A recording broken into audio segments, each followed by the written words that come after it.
Hola, comenzamos con un nuevo video sobre el tema 9 de series de Fourier. Nos vamos a concentrar ahora en la convergencia uniforme de las series de Fourier. Lo que vimos en el anterior era la convergencia puntual de las series de Fourier. Entonces lo que nos interesa ahora es ver bajo qué condiciones, cuando yo mire el máximo error entre la función f y su suma parcial de orden n de la serie de Fourier, ese error tiende a cero. Eso es lo que me interesa. Ya vimos que en algunos casos no pasaba debido al fenómeno de Gibbs, que había un error que se iba corriendo del lugar, pero que siempre estaba ahí. Entonces, el teorema de convergencia uniforme dice que si la función es continua y se une a trozos, continua para que no haya fenómeno de Gibbs y se une a trozos para que converja, las dos cosas, pero además f en menos L tiene que valer lo mismo que f en L. Entonces la función es continua, pero en los extremos tiene que valer lo mismo para que la extensión periódica sea continua. En ese caso, el error máximo tiende a cero, cuando n tiende a infinito. Es decir, no hay fenómeno de Gibbs. Entonces este teorema no lo vamos a demostrar, su demostración escapa al interés de este curso, pero sí es importante saber lo que ocurre bajo estas hipótesis. Y hacemos un par de comentarios. El primero es que el teorema nos dice que si la f es continua menos LL se une a trozos y cumple la condición de periodicidad, entonces su serie de Fourier converge a f, a la misma f original, uniformemente. Uniformemente quiere decir que el máximo error es pequeño. Eso quiere decir que si yo tengo un gráfico en menos LL de una función que tiene que valer lo mismo en los dos extremos, pero puede ser una cosa así, el error, cuando yo pongo un error epsilon, va a haber un punto, yo puedo dibujar una bandita de ancho epsilon para arriba y epsilon para abajo, una tolerancia pequeña, y sé que la función, la serie de Fourier va a estar por ahí adentro. Y en algún momento se va a ir acercando de tal manera que esta bandita la puedo hacer más finita y más finita. Eso ocurre gracias a que se une a trozos y vale lo mismo en los dos extremos. Eso se conoce como convergencia uniforme cuando esto ocurre. Bien, y vimos que esto no ocurre cuando la f o es discontinua o en el extremo izquierdo no vale lo mismo que en el extremo derecho. Muy bien, esto nos dice entonces ya un pasito más, bajo una hipótesis un poquito más fuerte de la convergencia de la serie de Fourier. Un último teorema de convergencia que vamos a ver es con una hipótesis un poquito más restrictiva, pero nos va a permitir saber que el error tiende a cero uniformemente, como en el caso anterior, pero además tenemos una manera de medir el error. Entonces, ¿bajo qué hipótesis vamos a trabajar ahora? Si la función f es C2, C2 quiere decir derivadas de segundo orden continuas.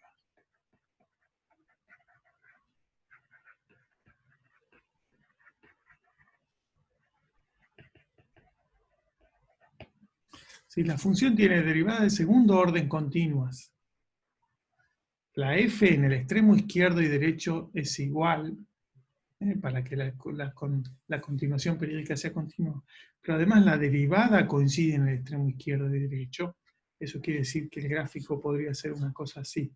Si en este punto vale lo mismo que acá, pero si acá vale así la derivada, acá también. O sea que tiene que ser una cosa que al pegarla de manera periódica resulte no solo continua, sino suave ahí, C1, su primera derivada continua. Entonces, bajo estas hipótesis, si calculo los coeficientes de Fourier como siempre, el error entre la función y la suma parcial de n términos de la serie de Fourier está acotado por algo que se puede calcular. 4 por la longitud al cuadrado por m. Esta m es el máximo de la derivada segunda de la f. Sobre pi cuadrado por 1 sobre n. ¿Sí? Vamos a limpiar un poco porque si no, no se puede leer. Pero entonces, Lo que me dice es, de nuevo, si la función es C2, dos derivadas continuas, o sea que el máximo de la segunda derivada se puede calcular, o se puede estimar, o se sabe que está debajo de un cierto número. La función vale lo mismo en los extremos y la derivada también. Entonces, el error entre la función y la suma de n términos se puede acotar por 4L cuadrado m sobre pi cuadrado. Esto es un número, lo podremos calcular si conocemos la f bien y tenemos sus derivadas. Por 1 sobre n. ¿Qué pasa con esto? Bueno, cuando n tiende a infinito, esto tiende a 0. Pero no solo eso, sino que tenemos el 1 sobre n ahí, sabemos cómo tiende a 0, cuán rápido. Vamos a saber cuántos términos tengo que sumar para que este error sea, por ejemplo, más chico que 10 a la menos 3, o más chico que 1, depende de en qué unidades estemos midiendo.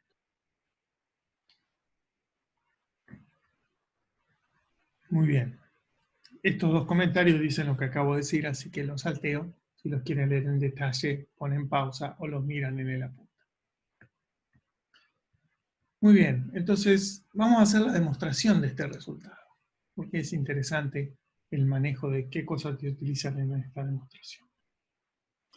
Bien, entonces ya sabemos, la función es C2, cumple las condiciones de periodicidad, así que también es C1 cumple las condiciones de periodicidad, y por lo tanto la serie de Fourier de la f es la f. La convergencia puntual ya la tenemos. Ya sabemos que f es la serie de Fourier. Quiero medir el error entre estos dos. Entonces la serie de Fourier de f es la suma infinita, todos los términos. Y la SFN es la suma hasta n. Cuando yo reste estas dos cosas, la suma infinita menos la suma hasta n, me queda el A0 se va con el A0, el A1 coseno se va con el A1, el A2 con el A2, y así todos se van hasta el n. Me queda la suma a partir del n más 1.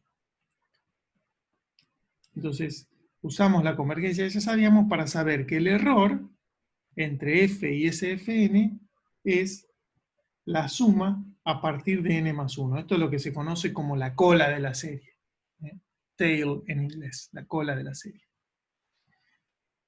Entonces ahora queremos medir este error. Bueno, usamos que sumar, poner valor absoluto, uno quiere medir el error siempre en valor absoluto, entonces sabe que esto es igual al valor absoluto de esto.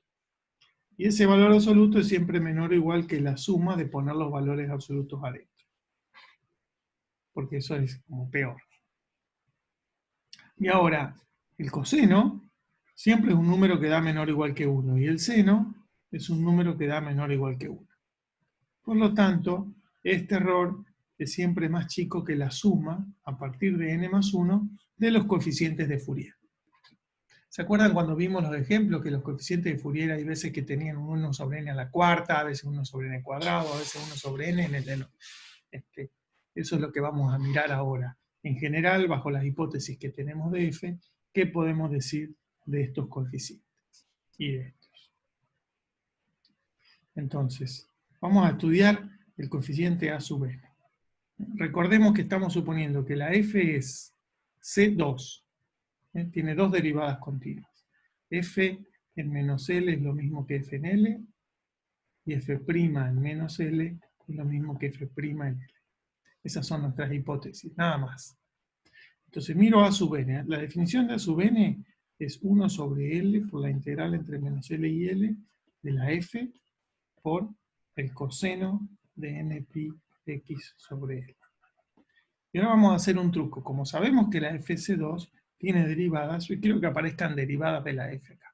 Entonces vamos a usar la fórmula de integración por partes. Vamos a ver, esto es la f, y esto es la derivada con respecto a x de qué función. De seno de n pi x sobre L por L sobre n pi. ¿Sí? Este L sobre n pi es el recíproco de lo que aparece aquí dentro, para que al derivar el seno me da el coseno y sale un n pi sobre L que se cancela con esto. Bien, entonces la fórmula de integración por partes, tengo una f y una derivada. Me dice que acá puedo poner el 1 sobre L, lo dejo. Este 1 sobre L lo dejo aquí. Pongo la f en x por la función esa L sobre n pi, seno de n pi x sobre L, evaluado en x igual a menos L y x igual a L. menos la integral entre menos L y L, ¿de qué cosa? La derivada de f por esta función sin derivar. O sea que es la f' de x por la función esa, L sobre npi seno de npi x sobre L, diferencial x.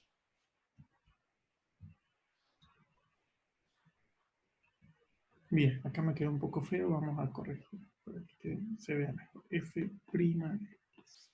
Y ahora voy a hacer lo mismo para que aparezca la derivada segunda. Voy a dejar esta f, la voy a derivar y voy a pensar esta función es la derivada de qué cosa. Pero antes voy a hacer esta observación. Cuando yo tome x igual a L, acá, me queda seno de npi L sobre L, o sea que es seno de npi, que vale 0. Y cuando tome x igual a menos L, me queda seno de npi menos L sobre L, o sea que seno de menos npi, que también es 0. Por lo tanto, este término da 0. Entonces, ¿qué me quedó? Lo voy a escribir de nuevo. Tengo este menos, tengo el 1 sobre L, tengo un menos que lo dejo acá afuera.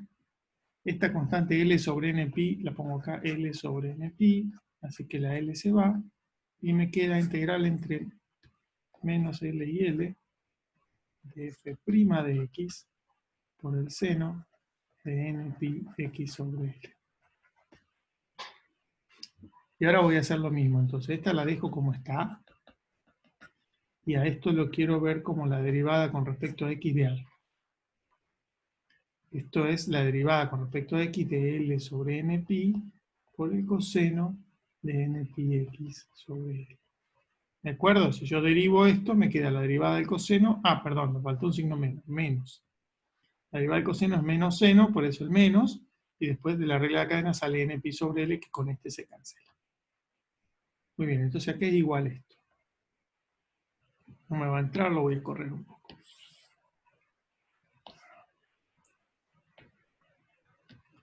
Aquí es igual. Bueno, aquí tengo este término que es menos 1 sobre npi. ¿Sí? La L se cancela. Y aquí me queda la función f' de x por esta, que es menos L sobre npi coseno de npi x sobre L. Menos la integral entre menos L y L, y ahora va la derivada segunda de f, porque es la derivada de este término acá, por esto que está aquí. O sea, menos L, me queda más L sobre npi coseno de npi x sobre diferencial x. Y ahí termina la llave. Muy bien. Y ahora veamos. Este menos, vamos a dejarlo como esto, menos 1 sobre npi. Esto que está acá va evaluado en x igual a menos L y x igual a L. Como tengo un menos acá, puedo evaluar primero en x igual a L y después en x igual a menos L. Así que me queda, saco el factor común L sobre npi, esta constante. Y ahora me queda f' en L por coseno de npi L sobre L. Menos f' en menos L por el coseno de npi menos L sobre L. Todo eso.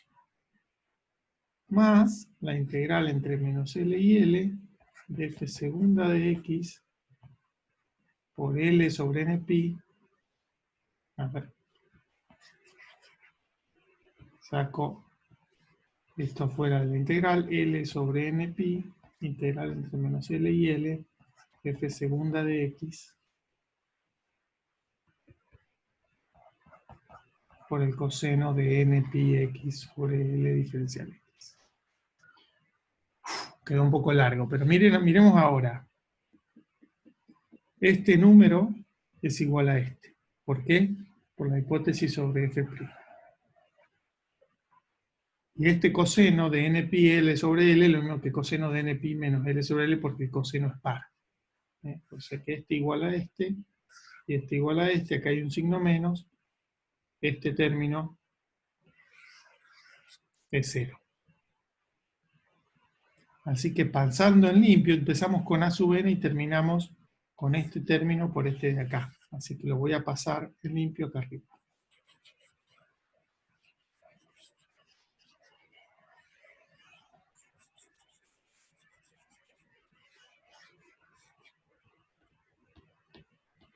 Vamos a usar ese color. Pasando en limpio, ¿qué me queda?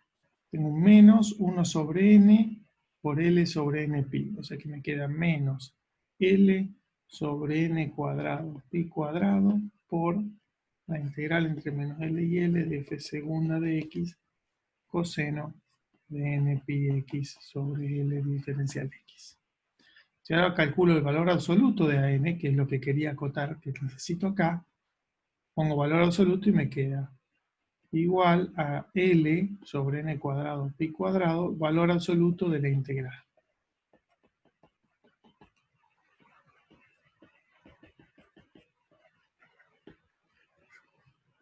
Y calcular la integral y después el valor absoluto siempre es más chico que tomar el valor absoluto dentro de la integral.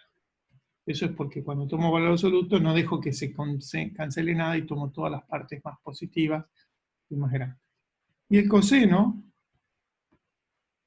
es siempre menor o igual que 1, así que todo esto es menor o igual que L sobre n cuadrado pi cuadrado por la integral entre menos L y L de valor absoluto de f segunda, pero f segunda es menor o igual que m. M es lo que llamábamos el máximo de la f segunda.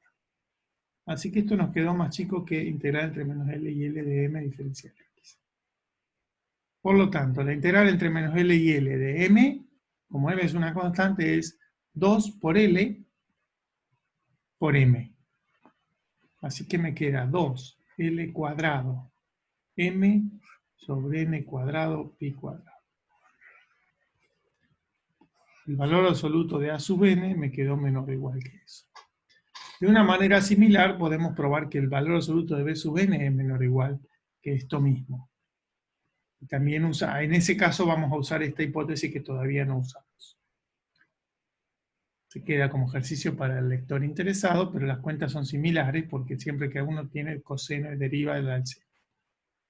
Entonces, nos quedó que eso es la A sub n, el b sub n es eso, repitiendo las mismas cuentas. Bueno, aquí estoy repitiendo y lo que nos quedó es que a sub n era menor o igual que este número y b sub n menor o igual que esto. Entonces, cuando yo acote acá, tengo que acotar esto por la suma, desde n más 1 hasta infinito, de este más este, que es lo mismo que sumar 4L cuadrado m sobre n cuadrado pi cuadrado.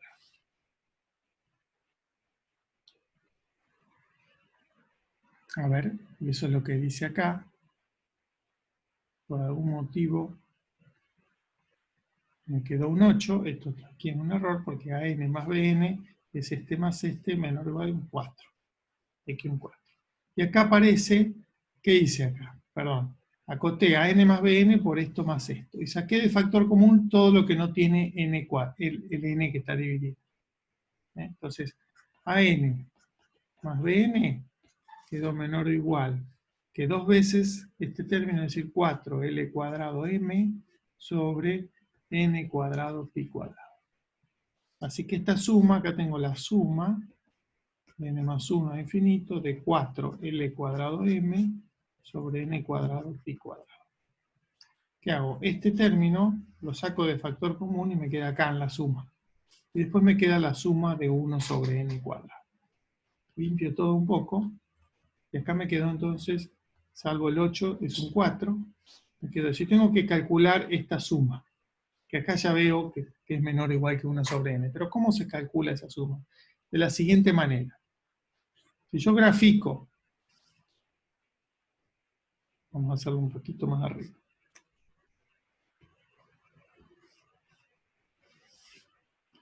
La gráfica de y igual a 1 sobre x al cuadrado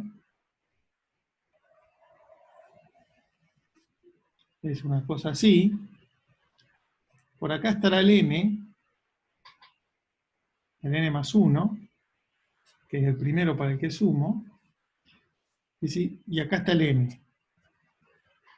Entonces, este rectangulito que está acá tiene base 1 y altura 1 sobre n más 1 al cuadrado. Ponga el n más 2, este rectangulito tiene base 1 y altura 1 sobre n más 2 al cuadrado. Cuando ponga el n más 3, y así, tiene base 1 y altura 1 sobre n más 3 al cuadrado.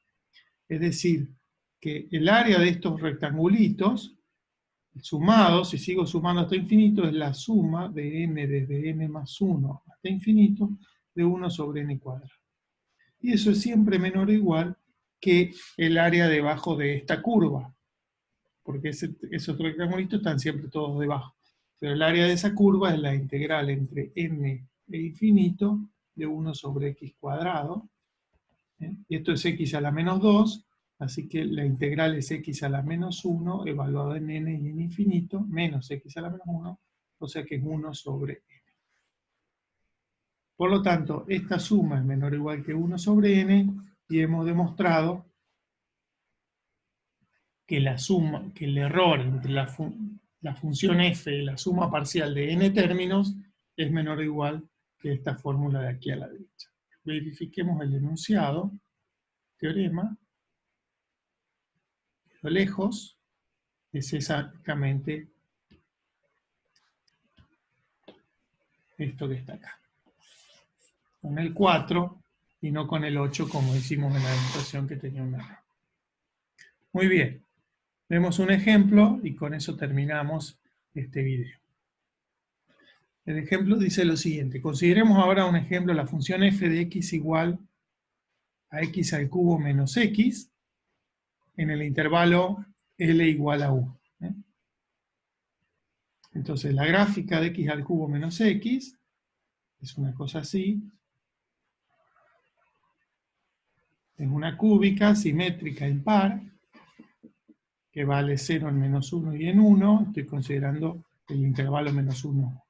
Y la pregunta es, o lo que se pide es determinar el n para asegurar que el error entre la suma de n términos de la serie Fourier y f sea menor o igual que un centésimo, 0,01. Entonces, primera observación, f es un polinomio cúbico, ¿no? Por lo tanto, es infinito, se puede derivar todas las veces que quiera, más a partir de un momento las derivadas son 0, y por lo tanto también tiene derivadas de segundo orden continuo. Además, f en menos 1 y f de 1, como lo veremos en el dibujo, da 0. A ver, si pongo menos 1 al cubo es menos 1, menos 1 da 0, y 1 al cubo es 1, menos 1 da 0. Bien. La función f' de x es 3x cuadrado menos 1. Entonces, ¿cuánto da f' en menos 1? 3 por menos 1 al cuadrado, o sea, 3 menos 1, 2. Y f en 1 da 3 por 1 al cuadrado, 3 menos 1, 2. También. Estamos verificando que cumple la hipótesis del teorema. S2, f en 1 y en menos 1 vale lo mismo, y f' también. Así que podemos usar el teorema. ¿Qué dice el teorema? Dice que el error entre la suma parcial de orden n y f es más chico que esta fórmula. Y en esta fórmula aparece m. ¿Qué es m? El máximo de la derivada segunda de f. Bueno, acá teníamos f', que es 3x cuadrado menos 1. La derivada de eso es 6x. La función 6x en el intervalo menos 1, 1 es una función lineal con pendiente 6 y toma su máximo en el extremo derecho, que es 6 por 1, que es 6. Por lo tanto, nosotros sabemos, si nos ignoramos esto un poquito, sabemos que el error es menor o igual que esta fórmula de acá.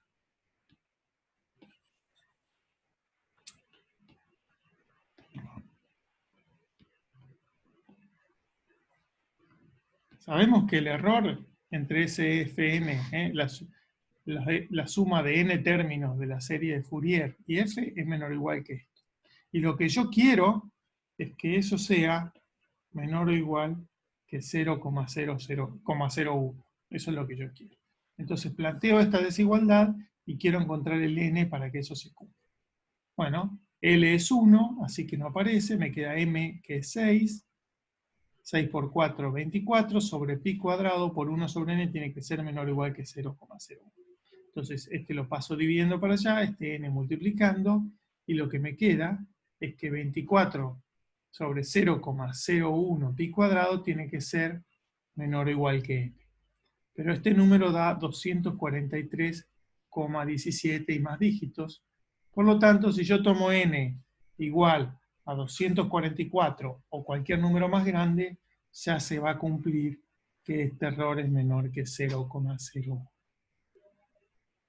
Muy bien, y con eso terminamos este video, y en la próxima vamos a aplicar estos resultados para la aproximación de soluciones de ecuaciones de difusión con un error acotado por una tolerancia indicada.